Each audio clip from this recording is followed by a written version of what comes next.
I'm Ben Goff from the Mason and Putnam County Extension Office, and today we're going to show you how to calibrate a seed drill. One of the things that always trips producers up when calibrating a drill is math. It can seem a little intimidating, but it doesn't have to be that bad. Just remember, your seeding rate is the mass or weight per unit area.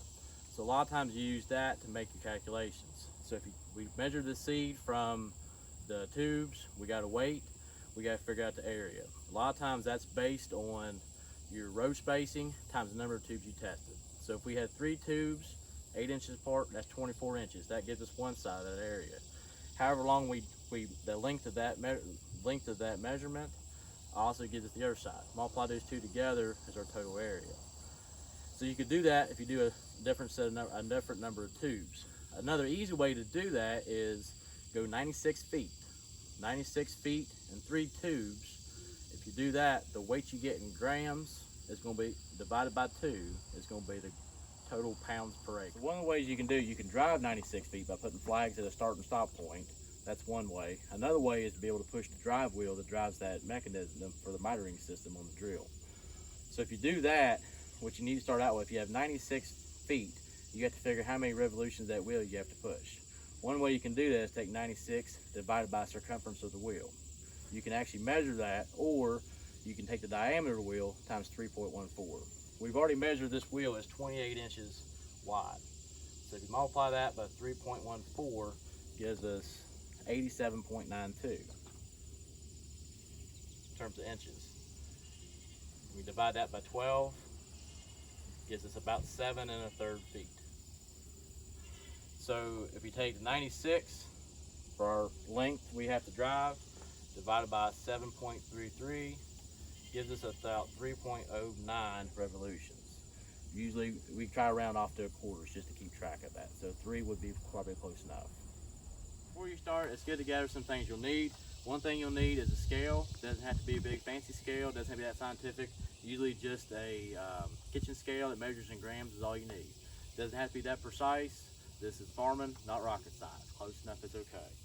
You'll need a tape measure to measure the wheel circumference of the drive wheel. You'll need a screwdriver or a tape measure to be able to take the hoses off. You'll of course need some seed, and you'll also need a bucket or bag to be able to put onto to catch the seed. One thing you can do is measure the diameter, as John David's doing here, multiply by 3.14, and that will give you the circumference in inches. You need to divide that by 12 to be able to get it to feet. Or the other option is to actually measure all the way around the wheel, like John David's doing.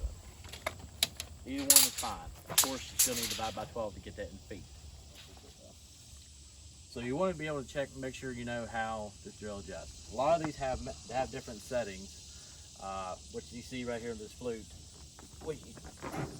slides back and forth, and that's what actually miters the seed out. Some other ones have knobs on the side where you actually adjust that. Most time your manual, or there'll be a chart on the box that will give you a ballpark idea of what that seeding rate needs to be. Most time they either measure it as like a scale on the lever or the mechanism, or they actually measure how far out that flute is exposed. One or the other. It depends with the type of drill. It's really important though not to go by those. Those are just ballpark figures. You may end up having to seed at a higher rate. So most of these are going to measure by scale on the lever, or measured by how much of that flute is actually exposed. It's really important to measure that any kind of they give you as a ballpark. That's bulk seeds per acre. Most time when we seed, we're planting on a PLS basis, pure live seed. In other words, basically we're going to correct for lower germination and lower purity of seed. So they may never be actually higher than what the actual seeding rate, the recommended seeding rate is. So we want to make sure it's account for that. Also too, if you're renting a drill or borrowing a used one, those mitering systems get worn out. So it's good. It's always good management to make sure you're actually seeding what you should be seeding. Now that you see we got our tube set up in our bucket, we want to put our seed. It's important to remember that really you only need to cover these 3 tubes. And so we just put a little bit, just enough to cover that miter. And then now we're good to go. John David's going to turn that wheel 13 times.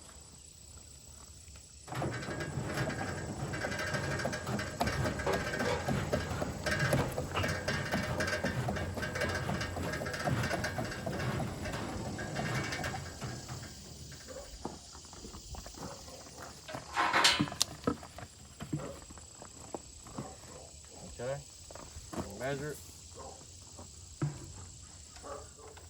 We got 32 grams. So now we do put it back. Do it 2 more times just to get a good average.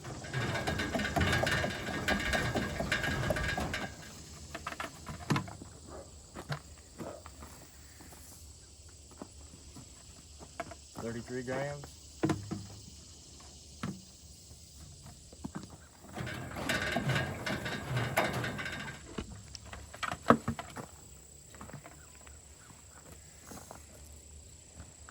$32 grams. So we had 32, 33, 32. The average would be about 32 1/3, right about there. So we divide that by 2, that gives us about 16 pounds to the acre. Most time fescue seed about 15 pounds of bulk seed to the acre. Depending on what the germination rate was, that's probably close to what we needed.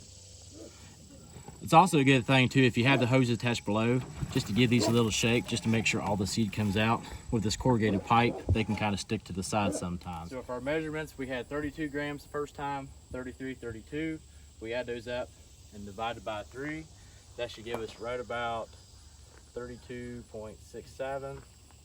33 you can round up. If you take that, divide by 3, that should give us right about 16.5 pounds per acre.